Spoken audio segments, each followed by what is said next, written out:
Hi, this is David Ellison from Megadeth, and you're listening to the Industry 45 Show. This is the Industry 45 Podcast Show with Shane Christopher Neal. So my very first coming out was playing on Fox TV in front of 20 million people. So I got to practice, I think it was from 1 in the morning to 4 or 3 or 4 in the morning for 4 months straight, so I could sound good for about 75 seconds. And that was my first coming back into playing guitar again. That was about 4 years ago. And then what I also do is I interview all my artists. I end up playing a song with them. So again, it gave me a little time to prepare. You know, it's like I had to sound good for one song on each interview. So, so it let me progress at a slow level. And then I started getting invited to these different jams and events throughout the country. And then I decided to create my own events, and where I was the main lead guitar player. And then from there, I said, you know what? I have so many great artists. Why don't I make a go-go record with these artists? And that's how that whole thing came about. That's cool. And then within the record, we created a real hard, what we call like a hard rock band. And I took the singer from that when I was signed to EMI, and we have a band called In Theory. And so within the project, within the go-go record, there is actually a real band that's formed. So there's the go-go, if you want to call it collaboration, and then there's also the In Theory band, which is the new hard rock band that we've created. And that's awesome, because you got the song "Can't Find My Way," right? And actually, let me we can talk about a lot of things, but let me just find here. I've got it here that I'd like to kind of just play underneath, because I think that my background is rock and roll, so I like rock, and I love the guitars in this song. That is, thank you. I don't know how well you can hear, but that's extremely awesome. And this is Tony's voice. That's Tony, yeah. So you're in this band though, like you're in. Yes. I am the. I guess you would call it the co-founder of In Theory. Okay, with Tony and David. David plays drums. David plays drums, but it's the core is Tony and I, and we're still deciding on what was going to be the final lineup. So I think it's going to be at least 2 of those guys. Unfortunately, the drummer and the bass player we're not getting along and suing each other on a separate business venture. Oh, and doesn't the drummer play with David as well, Ellefson? He plays with David Ellefson, yeah, and he plays with Mick Free, and and he ended up playing on a couple of tracks within the Go-Go record as well. It's kind of funny. He does play with Dave from Megadeth, but he's also a real a well-versed funk drummer. Oh, cool. Well, I'm a drummer myself, and I just play rock and roll. That's it. I'm very one-directional. I don't have that kind of talent. It's funny. That's I was going to say, that's how I felt about myself going into this record, because I'm a rock metal guy. Right. And to do this whole record where I'm like, okay, I'm going to do a blues song. I'm going to do an R&B song. Okay, so let me ask you about that, though. So when you sat down there, and did you sit down and say, I'm going to write a blues song right now, or I'm going to write an R&B song, or did you just kind of write like whatever you were feeling at the time and said, this kind of fits over here, because you're really all over the place, right? Like with the genres of music. Yeah, well, it was different for each song. The 2 songs by In Theory were sort of, we know, okay, those are going to be hard rock songs. But as I was doing this, there was 2 goals I was trying to do, and one was like instinctually, like, I think I need a blues song on it, or I think I need this type of song, and then I would proceed to I'm going to write this type of song. But the second thing I was trying to do is collaborate with the different artists, and I was doing a very, I think it was quite a unique approach. I was trying to put artists that were not known for that typical genre and putting them on those tracks, if that makes sense. So, for instance, there's that song "Not Giving Up." It's a blues song, but it's the singer. Her name is Morgan Miles, and she's more of a country pop singer. But if you listen to the track, she's doing almost like a Janis Joplin, a Beth Hart type of vocal. And then you take the backup singer and the percussionist, it's from Stevie Wonder's band, and then you take the drummer from Missing Persons, the guy who actually replaced Terry Bozo. He's the drummer on it. And the bass players from this band, Maná, I'm not sure if you know who they are, but Maná is the biggest rock band in history from Mexico. And they've sold something like 80 million records.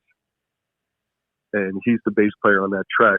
So again, I was trying to mix and match this different folks on each track. It's like that Go-Go Shred, that I'm not sure if you listened to the instrumental. Yeah, I did, yes. So you have the bass player from, again, I'm not sure what genre. So I know you said you're rock guys, but like the bass players from Spyro Gyra, Herb Alpert, Robbie Robertson, Steve Winwood, he's that guy. I mean, he was really on the map when Spyro Gyra sort of took Weather Report's place, in the jazz fusion world.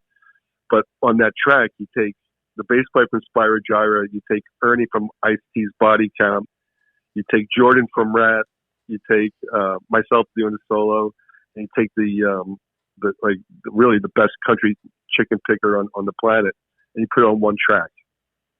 And that's what you get. I was trying to do something like that, So what did they say to you, though? Like if you said to this, somebody who's used to playing rock or heavy metal and saying, you know what, I want you to be a blues player.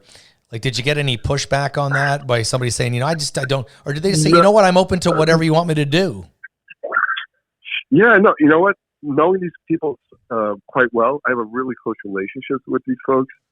I think for them, they really got to really, in a lot of ways, stretch their wings. And for them, it was almost like, when you first started playing and it was just all about passion. It wasn't about the record companies. It wasn't about pleasing everybody else. It was just about the enjoyment of playing. And knowing, say, like Oscar from Spyro Gyra, I know he likes to play metal. And I know Morgan, she loves jazz Joplin. And I know, but it's a blessing and a curse when you create a fan base and you get signed. Because your record company and your fan base also put you in a little bit of a box. So this, in a way, got them to stretch out into stuff that they really would love to do. And hopefully, like I said, I get to make, a volume 2 and 3 and 4 on this thing. And what I've discovered, like a lot of the rock metal guys, or singers, I should say, their first love is R&B or jazz over metal. They just happen to make a living playing metal. And I noticed that with all across the board, no matter what, it seems like whatever genre they're making, they're doing, they seem to love other genres first, but what they make a living at is a different genre. Absolutely. There's you see that in a lot of things in life, but I wonder, when you're sitting there writing too, like, because some tracks are instrumental and such. Do you just kind of, the instrumental stuff is just something that comes naturally to you as a player, and we don't need lyrics in this, we're just going to go with an instrumental? Or do you work with anybody else that gives you their input and says, you know what, we could put some really cool lyrics over that though, I think this would work? Or is it kind of just you doing it all yourself as far as the songwriting? For the most part, it was pretty much, I have put the madness in my mind. Essentially, because there's one thing when I was making this record, even though because all these guys are really just monster players, and I didn't want to make what I call like a Chop City record, if that makes sense. When if you're on a like a metal shred record, everybody does metal shred, or if everybody's in a, I didn't want that. I wanted to have certain qualities of. I wanted songs to have I wanted them to stand by themselves. But I did want to put one, I call it, Chop City, songwriting, and that was that song. That was specifically designed where I'm like, yeah, we're all just going to go for it. There's nothing wrong with going for it, especially when you got that kind of talent. How long have you been a producer too? Because you're producing this, right? Yeah, this was, I produced, when I was signed to way back to EMI, I produced those records, but those are just strictly metal. But in this case I have to say it was such a learning experience. It was weird because I was learning, but also had to be a leader at the same time, and discovering really like learning in depth about this is what, an R&B track is or a blues track. Not just on the surface level, but really digging deep. And for each song, I would just listen and listen, to other people, and just immerse myself in those styles and try to produce the best way that I thought, fans of the other genres, if that makes sense. Sure. And you're doing a lot of stuff at Muscle Shoals. So what's your connection with that? Muscle Shoals. Because that's a pretty big name. It's a very interesting town. It's a very obviously it's a very historic music city, right? And but it's kind of like it's a economically depressed type of area. So I have a little place still in Ventura, California. I still in Lake Cali, but there's actually three reasons why I came down here, but I think I was fortunate enough that the gal that I date, she knows a lot of the studios and a lot of the legends and so forth, and it was just kind of one thing led to another as far as doing this stuff in Muscle Shoals. It was just being connected to the right people at the right time, and what's happening out here is there, like in New York, but in New York and LA, I'm not sure if it's the same up in Canada, there used to be so many major studios, and obviously now the technology is so good that most people just recording at their house essentially these days. You can do a record at your house. Out here in Muscle Shoals, they rebuilt all the original studios. Oh, wow. You get a lot of producers from that. So yeah, it's gotten so old school, and you got a lot of Nashville producers and writers coming down here. Like band Rival Sons, you know how they are? Absolutely. Yeah, I saw them, it's been about 4 or 5 years ago now. But yeah, they played here in Canada in Hamilton. I remember seeing the show. Yeah. Well, they just did their last record here as well, in Muscle Shoals. And, and I really, it's so funny. I really, being like a cynical or a skeptical New Yorker or Californian, I wasn't really, subscribing to, the whole Tennessee. I'm not sure if you know about the folklore of the Tennessee River and where the music comes from. Did you know a little bit about that? No, I'm not there. No. Okay. So, the thing with Muscle Shoals, and it goes back, thousands of years when the Indians lived on the Tennessee River, and they call it the Singing River. And there's, people swear that there's a vortex of music or a vibe that just comes from this river that brings this music out of you. And it's so wild. I mean, no matter who there was a great interview with Steven Tyler and Joe Rogan. And Steven Tyler went to one of these studios, I think it was Fame at the time. He went in that same room where Etta James and Percy Sledge and Aretha did their tracks. And he said he just broke down crying. Felt the vibe in the room.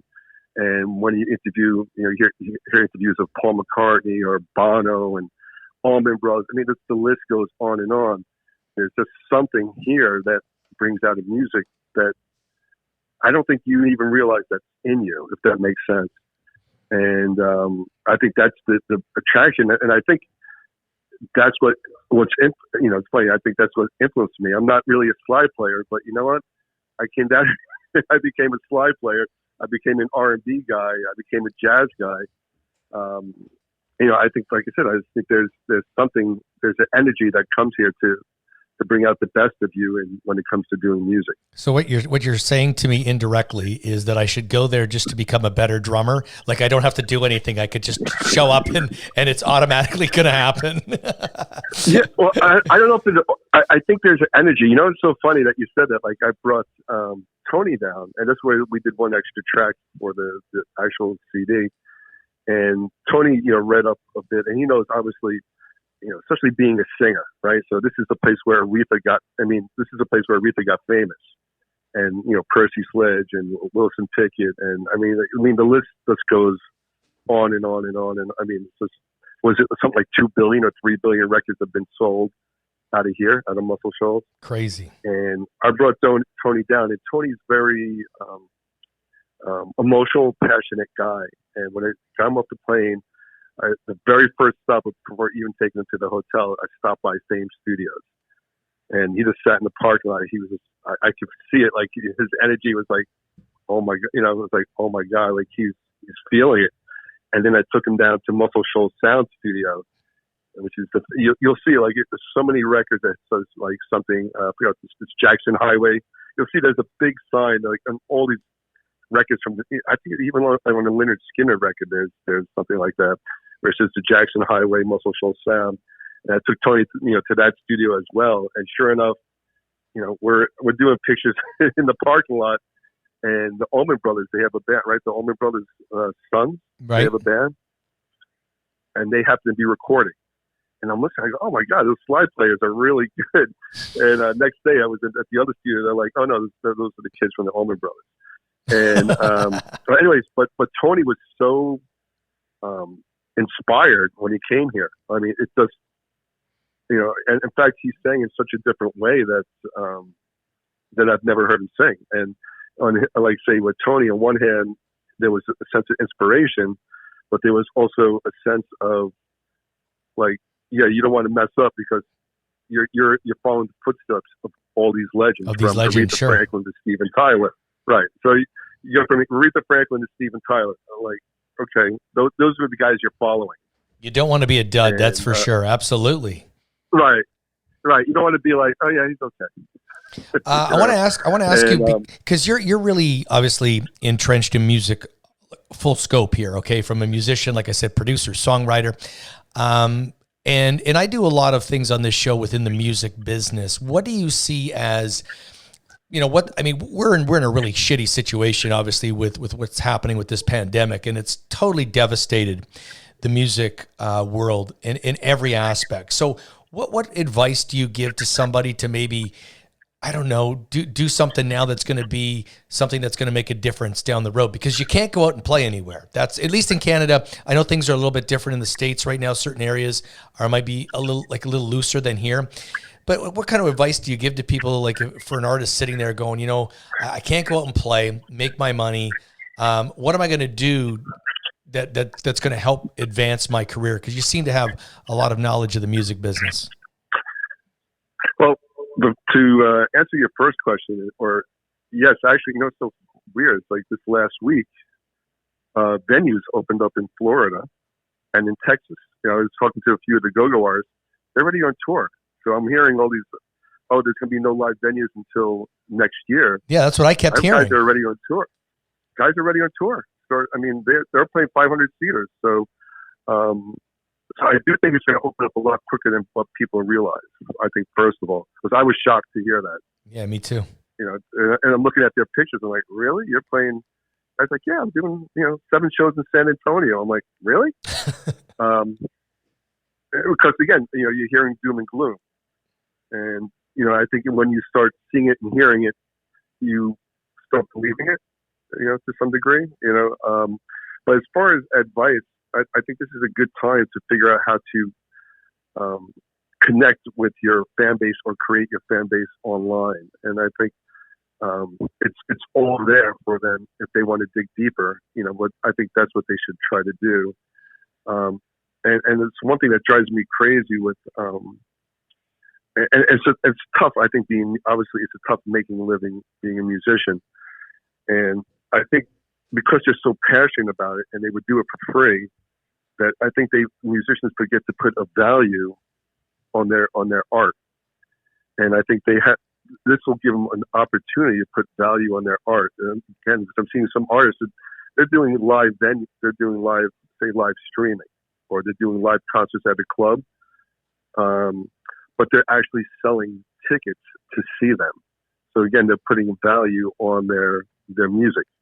Where I'm seeing almost 80% or 90% of all the other artists out there, they're just doing live streaming just for the sake of live streaming. Yeah, I think so too, just so that people can see their face and they're still alive. I mean, it's been oversaturated, right? Every time you turn on anything, Facebook, Twitter, Instagram, it's all every day. Yeah, and I think they have to, like I said, create a value in for their art, and because I know that they are willing to give it away. That's why there's obviously, just the horror stories in the music industry for the last, since it's existed. And I think that's the key, and also try to create something special for your fans, that the fans that are willing to pay to see you. Create something special from a merchandising standpoint, from from a track standpoint, something that they can't download, something that, just don't give it away. And I think that's my best advice to the musicians.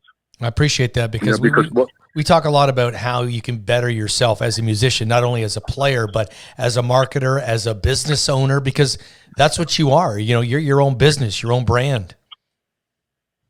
Yeah. And they have to realize, and honestly, I go through this with Tony. He's got a very romantic view of the industry. But I'm still, but I'm saying, okay, and I get it. So and I'm the same when it's time to be creative, let's be creative, let's be the artist. But the hard work starts afterwards, even though it's extremely hard work. I mean, it took me 14 months to do that record from start to finish. And then to do actually the promotion and the marketing since the record's come out has definitely been way harder. Right. It always is, right? And it's funny, and that's my background. I'm a marketer and brander, right, for many brands in the music industry. So for me, I was just like, oh, this is going to be, create a great product, and I'll be great at marketing and branding it. And what I discovered is definitely more challenging, and I think that's a big challenge for a lot of these artists. Well, listen, I appreciate your time. You taught me some things today, and that's why I like doing these interviews, because there's always something to learn. You have a website for the Go-Go Tuners, which is gogotuners.com. And I'm going to put the links for Facebook, Instagram, and you have a YouTube channel as well. So I'll make sure that people can check it out that way. And listen, I appreciate your time and your stories and all that good stuff. And I like the music. Can't Find My Way was on my laptop today while I was at work. Some heavy rock and roll. So I'm glad you like it. I loved it. Yeah, as soon as I got it, I listened to it, and that was about a week and a half ago, maybe. So, and then I brought it out again a couple days ago, and then again today. So, yeah, great song, and I'll put the link for that as well. And there's a video for that too, right? So I can share that. Yeah, so it's definitely a little bit of a unique track. If you took like a metal singer, I call it Whatever I Do. The keyboardist is a gospel keyboardist, but even though there's a keyboard in there, I didn't want it to be, usually when there's a keyboard, it's sort of like, I call it they want to go for Deep Purple or Rainbow. They want to go like a very aggressive, but I want the keyboards to be subtle. And and keyboards does a lot of subtle things and chord voicing wise. And, but you put the blend, like you said, of Dave, who plays with, Dave Ellison, and you take a blues bass player, you take a metal singer, and you put it all together, and you get that. It was, like I said, great track and great dynamics in it too, like sonically, you know what I mean? And the changes in tempo and just guitar kicks you in the face at certain times. So well-written song. So congratulations. Appreciate your time, Mike. I appreciate it. Thank you. Thanks for listening to the Industry 45 Podcast Show. Check out all podcasts at gianttv.ca, giantfm.com, country89.com, and Giant TV Niagara on YouTube.